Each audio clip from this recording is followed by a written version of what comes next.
think we're back. Yeah, so we're ripping up all the costumes that I need to paint.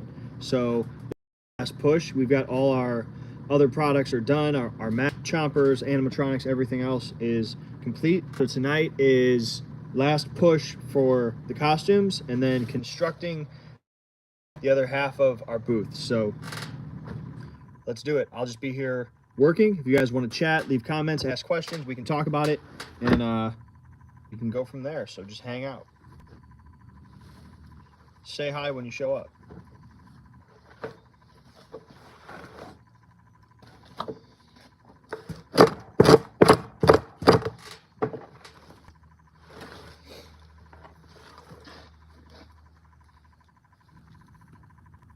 I haven't went live in a long time, like a couple of years, I think. I do have, I've gotten a microphone, so I'm hoping to go live more often so that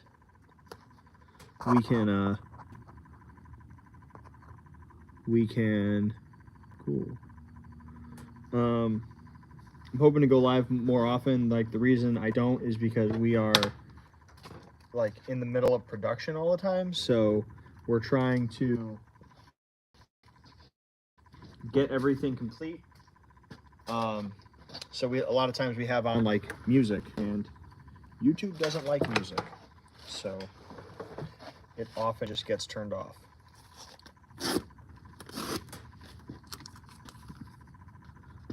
But with the microphone, hopefully it's one like vloggers use and stuff.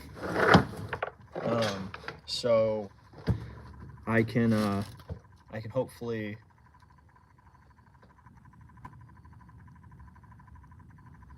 sorry, we just got an email that came up on the phone.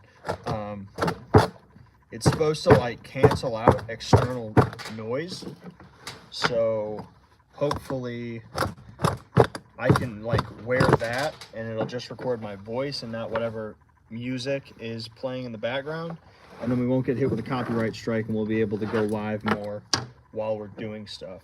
Those experiments are going to start after Transworld, because no one really likes it. It's not like motivating or great for morale when like I'm sitting here on a live and everyone else has to just be like quiet, working the quiet. Kind of sucks, but it is what it is.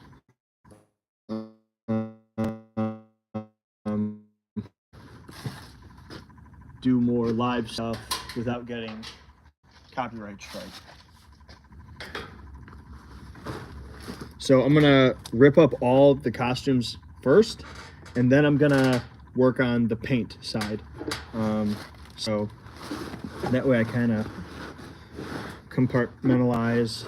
I can just get this step totally done, and then move to paint when I have to throw on a mask and gloves and everything else, instead of moving back and forth and making sure the air is working and stuff. So again, if you join the chat, say hello. I am monitoring the comments, but say hello. I haven't seen you guys in a long time. Super chats are also enabled if you want to drop any of that.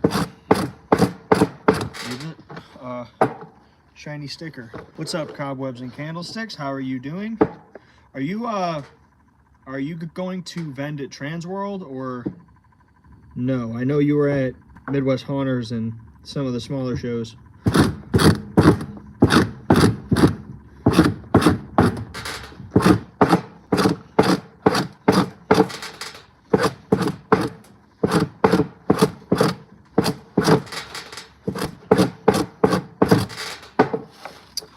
Oh, loving all your new products. Can't wait to see items at Transworld. Keep up the awesome work. Thank you. Who was that? Timbo. Thank you very much, Timbo. I can't wait to see you too. Cobwebs and Candlesticks said, not Transworld. I'll be at Fear Expo. I will also be at Fear Expo. We're going to attend that one this year and see how it goes. It's not that far away from us. It's pretty much the same. It's the same distance as Transworld. Our goal right now is there's only one Transworld. There's only gonna ever be one Transworld. One giant trade show that's all about business. Or 365. I will be there. Can't wait to see you. Make sure you stop by and say hello, man. And you'll probably stop by a couple times because I'm not usually in the booth. So you have to try to catch me. But our goal is like we go to Transworld, we make a bunch of money there, a bunch of orders, and that lets our crew keep working. But our new kind of goal is to start to try to figure out these regional conventions, try to figure out what products sell at those shows so that we can kind of supplement orders and supplement income to keep the crew scheduled and working and all that stuff. It's kind of the business side of haunting. It's not all just fun making scary stuff all the time. Sometimes it's actually work. So we're going to start with Fear Expo this year for sure. If we can make that one work, I'm sure we'll try Midwest Haunters again, and see how that one goes. And we just need to kind of figure it out.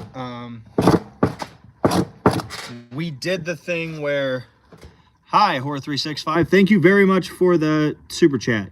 This will be my 3rd year going to Transworld. That's fantastic. I think this is like my, I don't know, 12th year or something like that. Timbo, will you have any vines for cash and carry at Transworld? I need to pick some up. Yes, I will. Not an overabundance of vines. I'll have, I believe we're bringing 60 vines.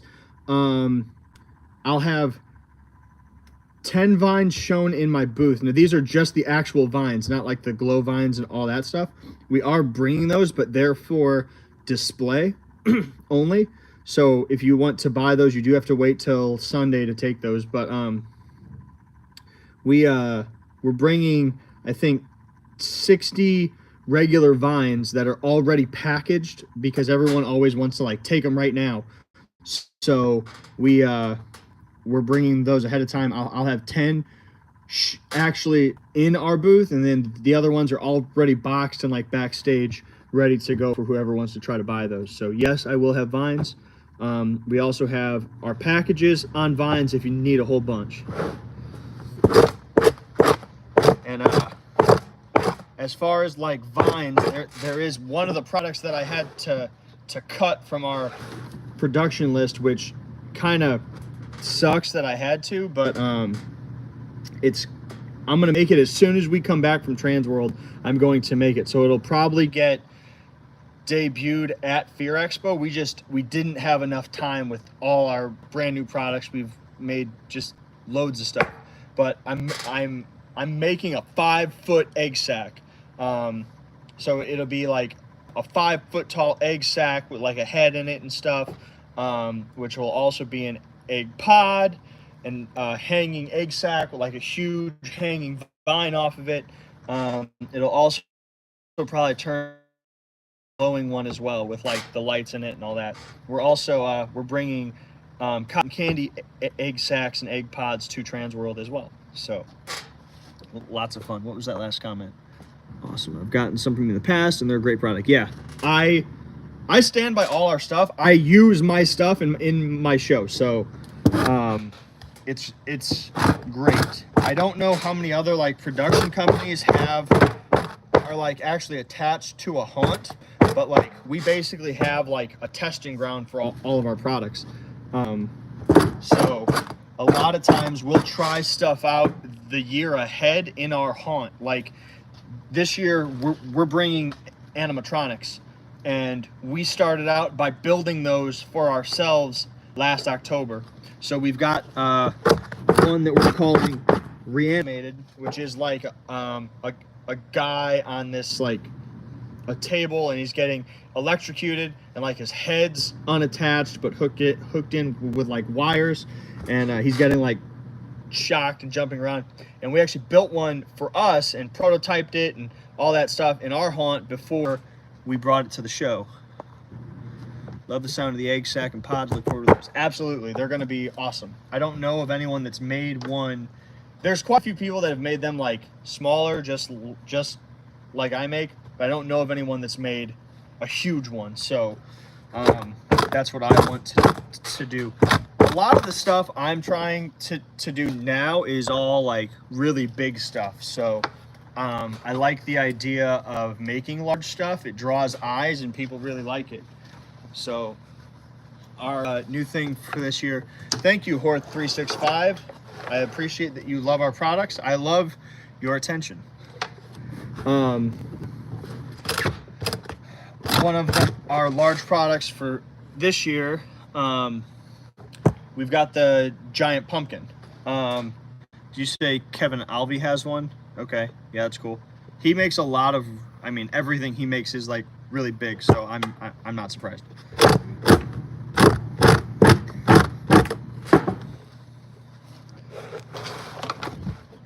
Yeah, Kevin Alvey's actually the one that told me about using fiberglass to do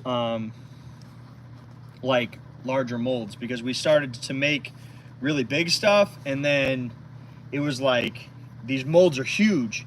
How do we move these? And obviously, like, we could use a forklift or whatever, but we don't have one here. We have one at the haunt, but we don't have one at the shop here. So I was talking to him and he was like, yeah, man, I make it all out of fiberglass. So that was kind of a revelation. Now pretty much anything that is essentially larger than a head, we make in fiberglass for the most part. It's been kind of an experiment. We were taking it to a fiberglass place in Chicago, but they started out like, I took my first body mold there and they charged me like, I don't know, $300 or something to mold it. Well, then like the guy who was running it isn't really involved anymore, and he passed it on to like his kid. And then like I brought another body that was half the size. It's like a child body, and he charged me like $900 for it. And these are just numbers. And then I brought the same body mold back, the one that cost me like $300 the first time, and he wanted to charge me like $2,500 for the mold. And it's like, this, I already had this done. You charged me $300. Now it's $2,500. This is insane. So that's when we just kind of decided we'll just figure out how to do this on our own, and we've done it ever since. And it's kind of nicer because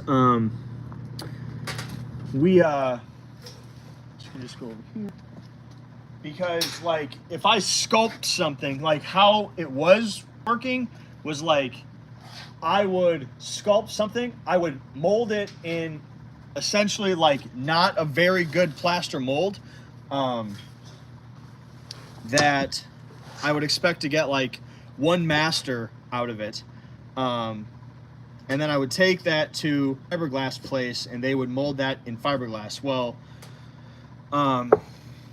we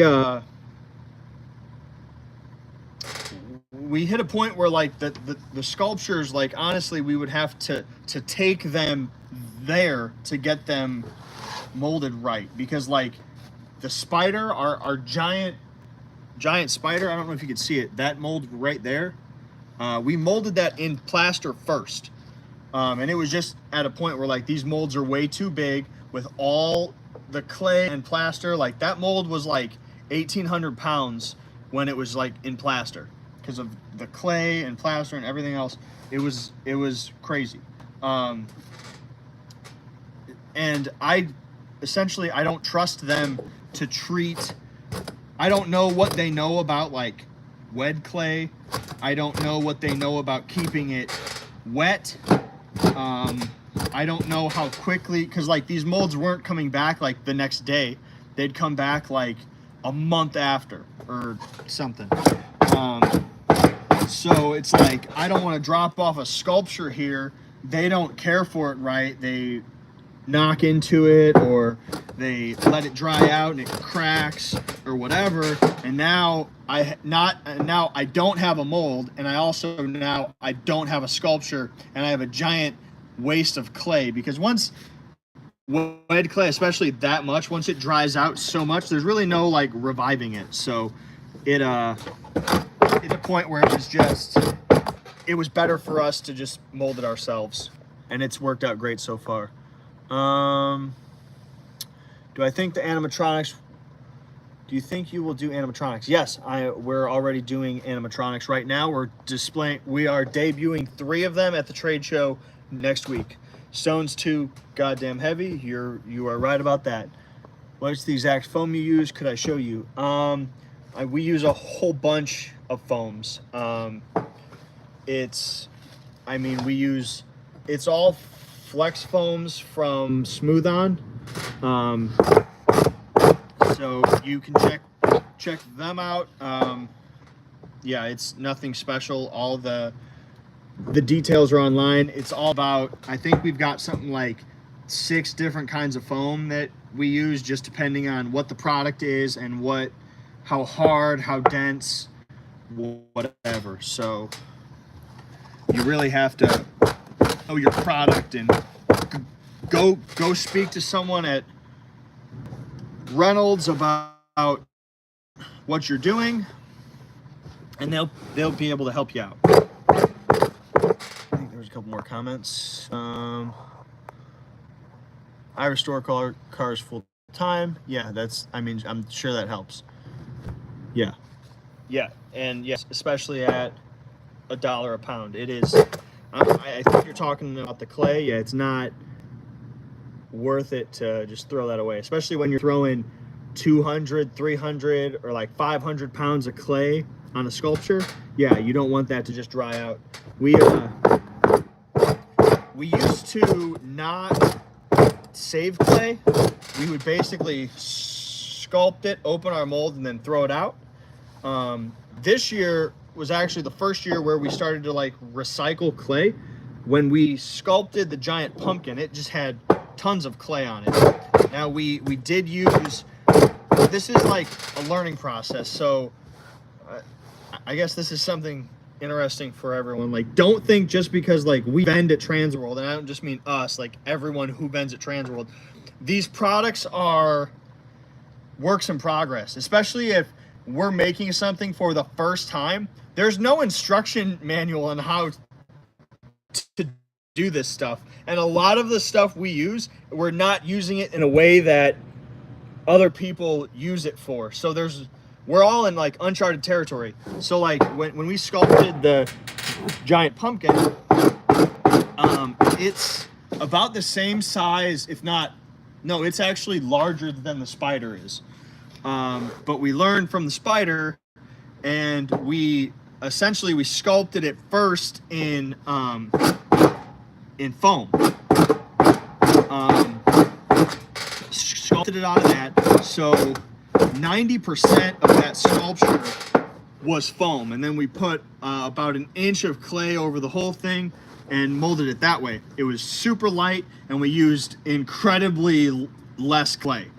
And then when we opened it up, we took all that clay off, especially since it was just molded in fiberglass. There wasn't really anything like left on the clay.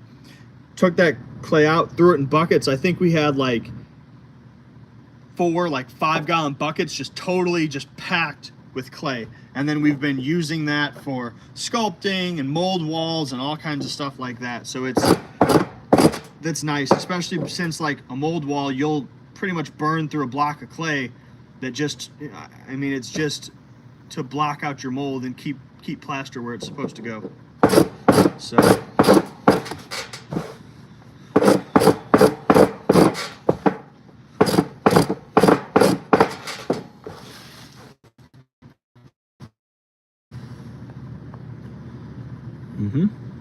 yep, exactly. Reuse it for mold walls and the bulk out.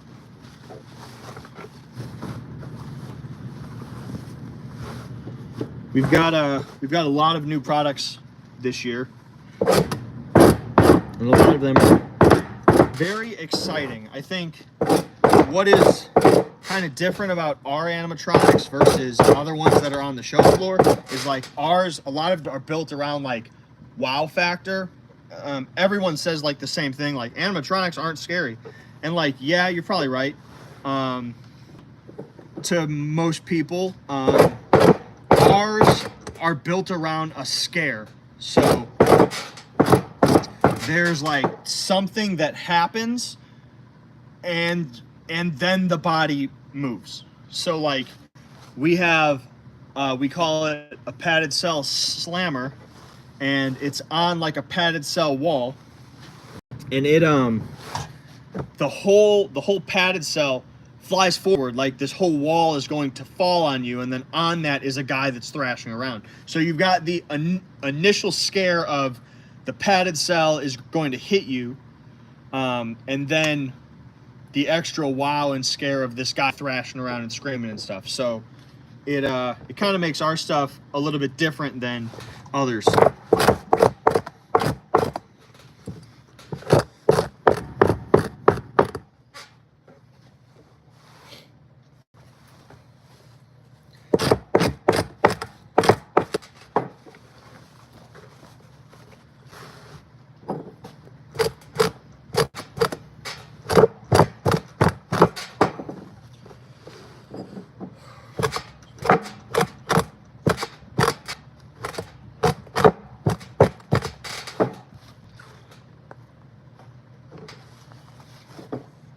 Yeah, I think we've expanded like every line we have this year, and all the products are unique and fantastic. The costumes, we have introduced some costumes that just don't exist in the industry.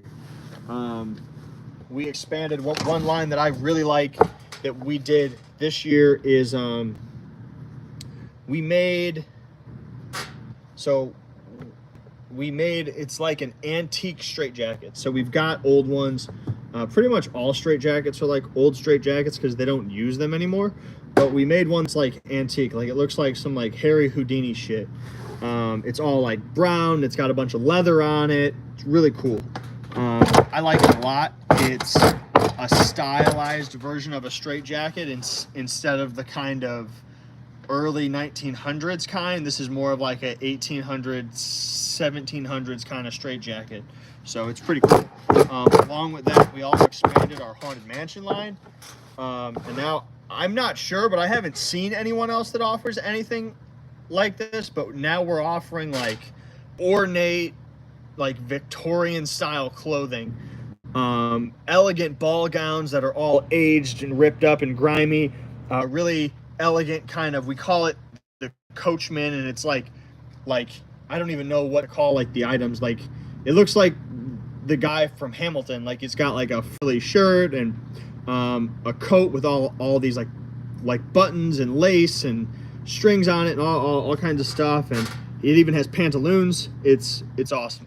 So those are some new items that we've expanded in for the costumes. We've really expanded our clown line. We've got a Bozo costume, a Perot costume, a few new clown masks, clown horns, clown props. We've got a whole bunch. This is something else we have is a new line of bodies that I don't know that anyone's ever created. We essentially created, I had this idea that you buy a body from someone, you go into a room, you see this body, and every time you walk in a haunted house room, something horrific happened like 5 minutes ago. You just got there right after something scary happened. And I always thought that was like kind of boring. Like you walk in, you see this horrific death scene, and it's like, oh wow, I wish I was here 3 minutes ago so I could see you killing that body. So we created those. We have super detailed, super interactive bodies that let you do things to them. So it's a dead body prop, but it's also an actor tool.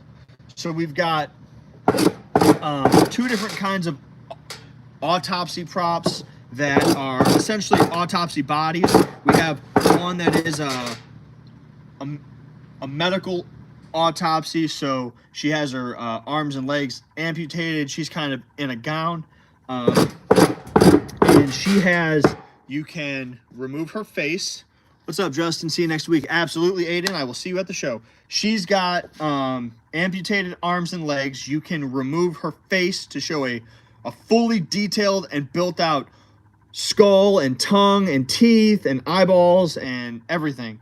And then she's got the skin on her chest opens up, then her ribs open up, and then she has removable heart and intestines that come out. So you've got like 5 layers of stuff, and then right away you can put it right in and stuff goes right back. It's not like other bodies where it's just like a slit that's cut and there's like nothing inside. You just pull out intestines.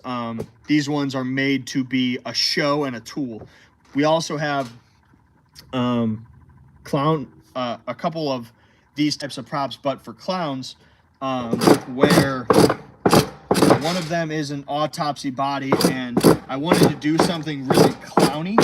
So he has to reanimate his friend who is dead, and he's got one of those like tire inflating air pumps, those like Looney Tunes kind of air pumps, and he's inflating his friend, and inside his friend is a giant balloon that actually inflates as you pump it up. And then as soon as the audience is gone, you unhook it, it deflates, you close it, and reset. And the whole body's also totally detailed. We put like some scarves in his mouth, so it looks like he choked on scarves, and he's got like, instead of intestines, he's got like balloons that are coming out of him and stuff. Really cool prop.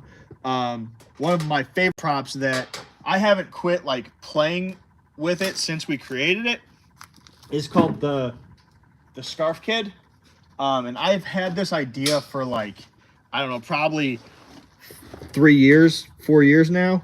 And it is essentially, it's a child clown, a smaller clown on his knees, and it's the scarf gag where they like look like they bring out like infinite amounts of scarves, but you're able to pull them, and you can pull them forever. It actually loops through his body, so it's totally hidden. Everyone who has used the prop here is always like, where are they going? And they are in on the gag, so it's really cool. You can literally do it forever, and he's got like puke and blood and tears and everything on him, stuff like that. So really cool prop. Another clown item we added is we have one horn, we call it our screamer horn, and it's it looks like a cut off head. So something I found that happens in haunted houses is that when you have a noise maker, people have started to figure out what those are. They do. So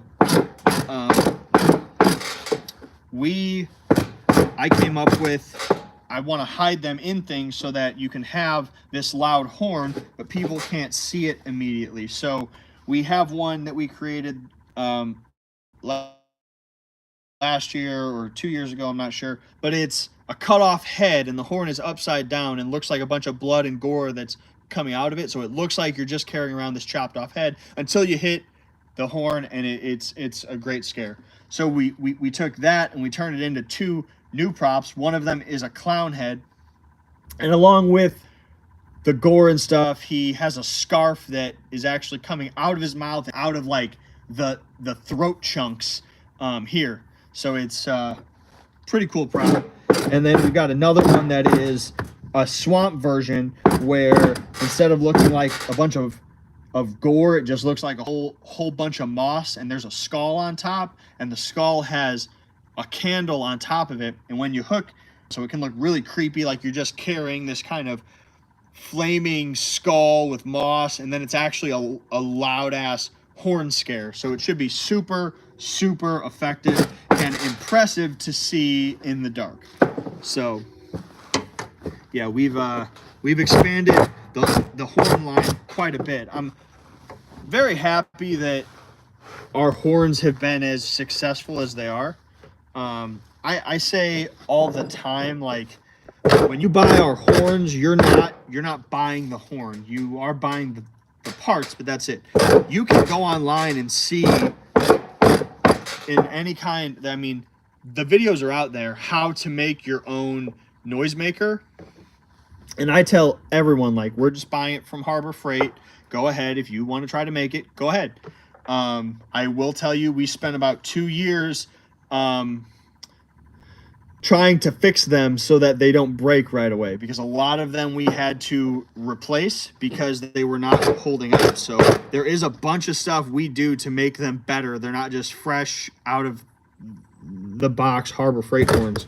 But what you're really buying from us is what we do to the horn. It's us making it better, us making it actually function right. It's also all the creative stuff that we add, the skulls, the head, the paint job, all these small pieces that we've sculpted and molded and created to make the horns really cool. Let's see. Renaissance gear. Yeah, they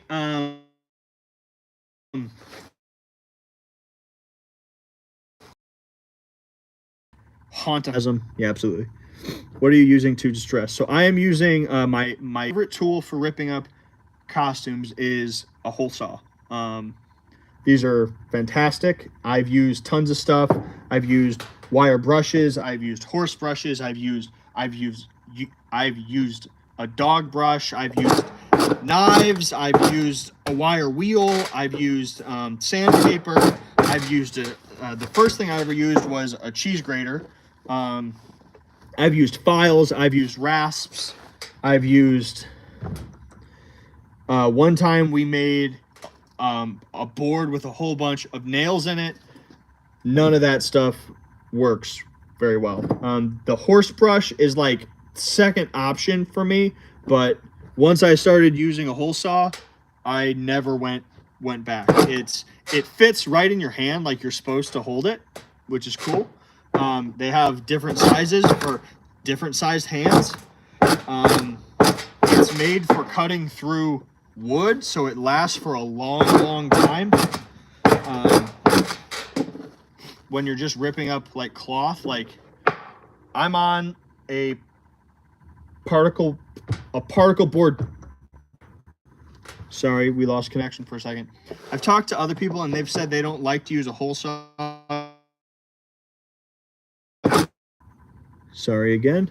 Anyway, you can also get like huge holes and just like mass ripping very quickly. So for what I'm doing, we do high quantity of costumes. I'm not ripping up one costume a year. I mean, today alone I've probably done 50 costumes already. So we gotta move fast. This is mass production costume work. So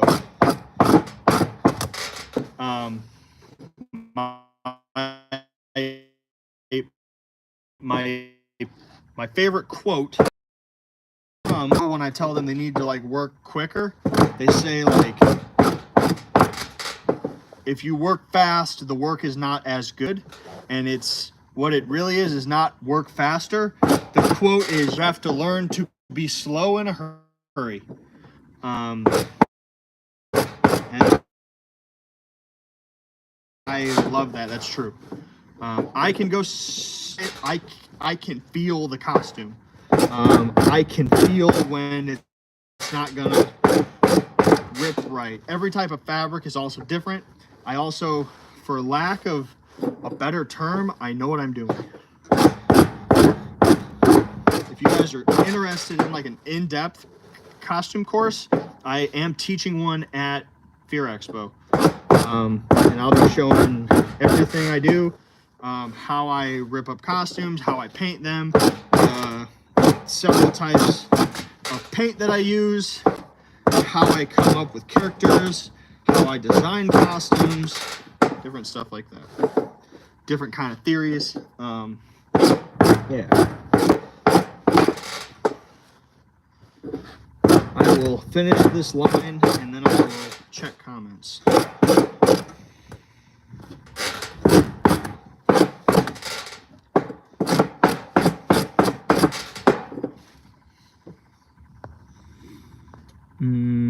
Let's see.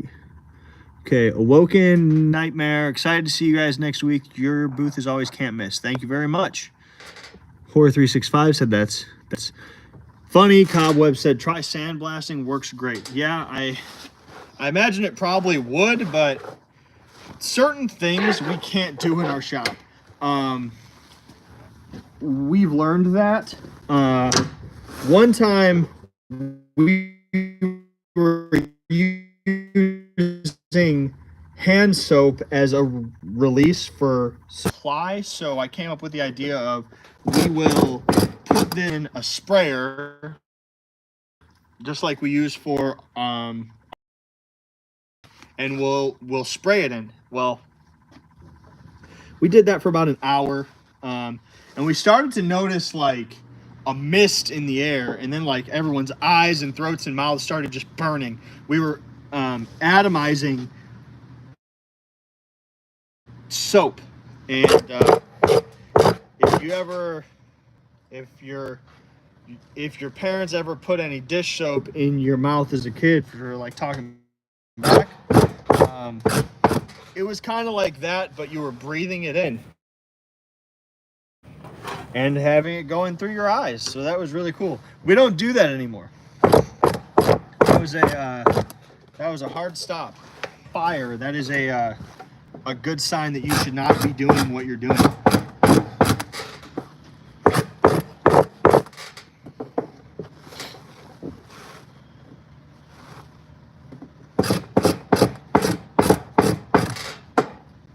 I do want to say thank you again for those of you that left super chats. It is amazing. I am eternally grateful.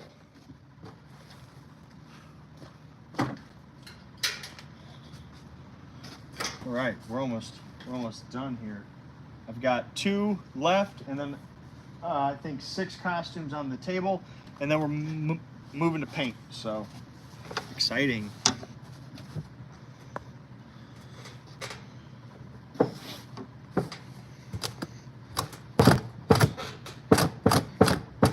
We've had this coat hanging up for a long time, and every time I see it, I think of Cab Calloway in the Blues Brothers when he sings Minnie the Moocher at the end.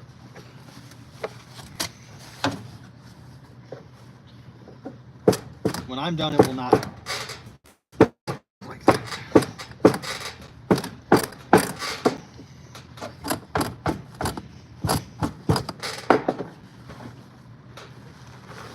Hello, Stinky N.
So if you are going to Transworld, put that in the comments. See who all is attending.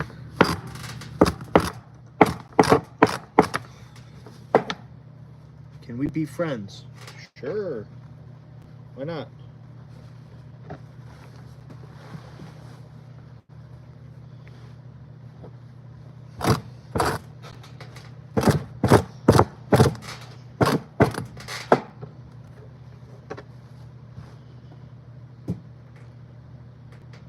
awesome Awoken Nightmares.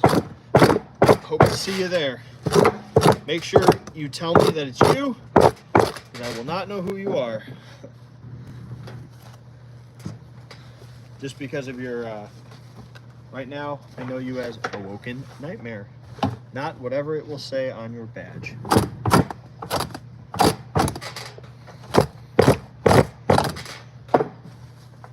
Probably our most exciting item, or the item that I'm most excited about. Sorry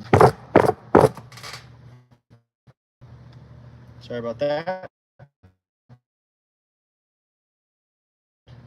There's a few things that happen in haunted houses. Is when you see in like November, you see all these haunts that post like pictures and videos and stuff of them collecting all their bodies that are outside or whatever, throwing them on a trailer and taking them to some kind of a storage space. They clean out these haunted houses of all the bodies, only to then have to rebuild them the next year.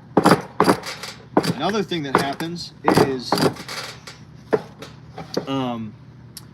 if you've ever seen, like, Larry Kirshner, he posts all the time, or just because when he makes a new scene, he'll sell off the stuff that was in it.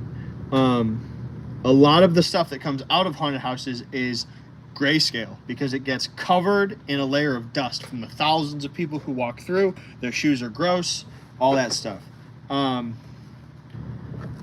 What I've created is called body bags, and these are custom made tarp systems that are designed to cover haunted house bodies. They are not made of like crappy tarp material from the store.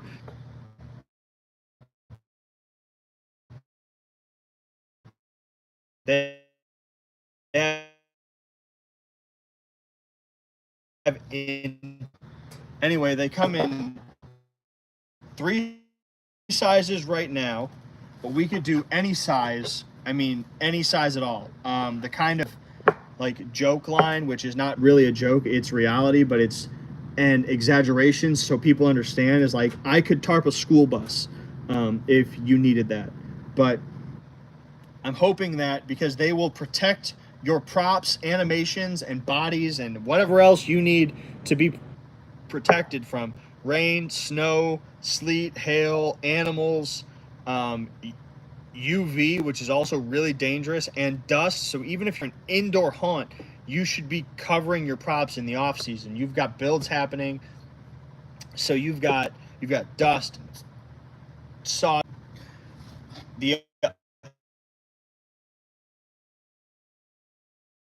The other item would purchase, because you need it if you have an outdoor queue line, outdoor haunted house trail, whatever it is. If you have anywhere outside that you have a speaker, you should buy this product from me.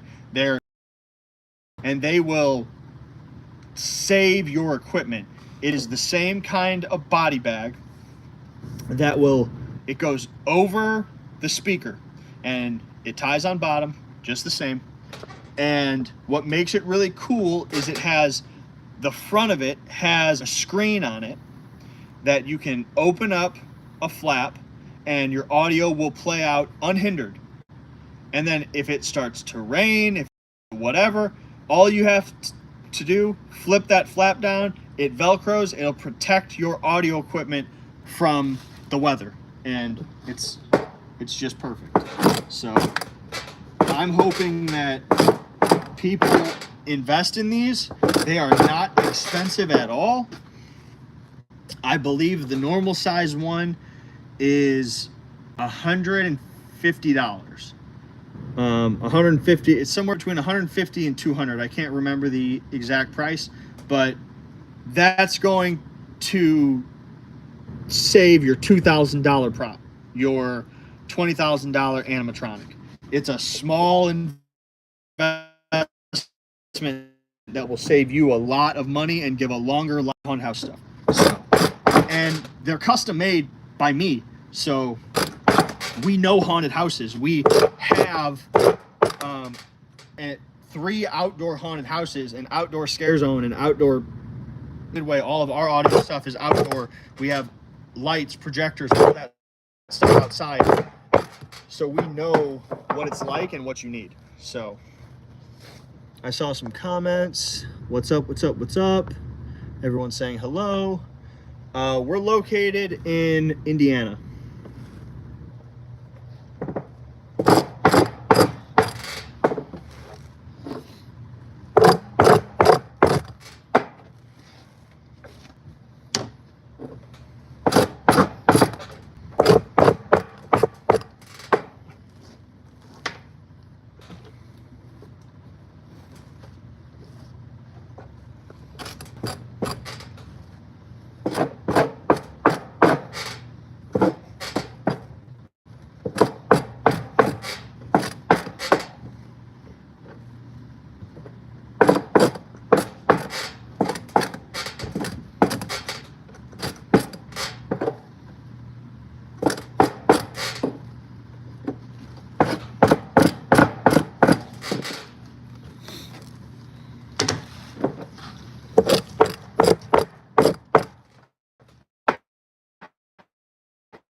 This is one of the hardest items we have to distress. This is a welding vest, full leather, so it's rough. Does not rip very easy.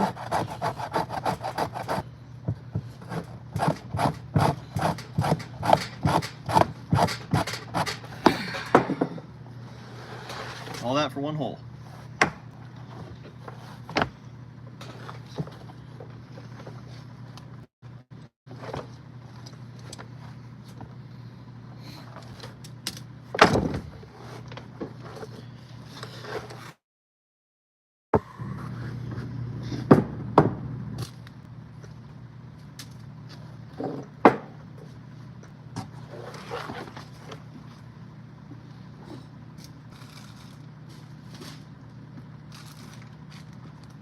All right, last 4 costumes.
Distressing costumes makes your nose itch. Lots of fibers up in the air. It's a little rough sometimes. Arms start to hurt, wrist starts to hurt, nose itches, get hungry.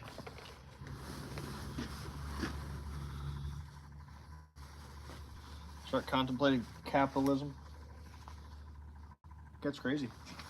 Costume distressing world's wild.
All right, my signal keeps screwing up, so I'm gonna log off here. I will be vlogging today also, so make sure you watch that.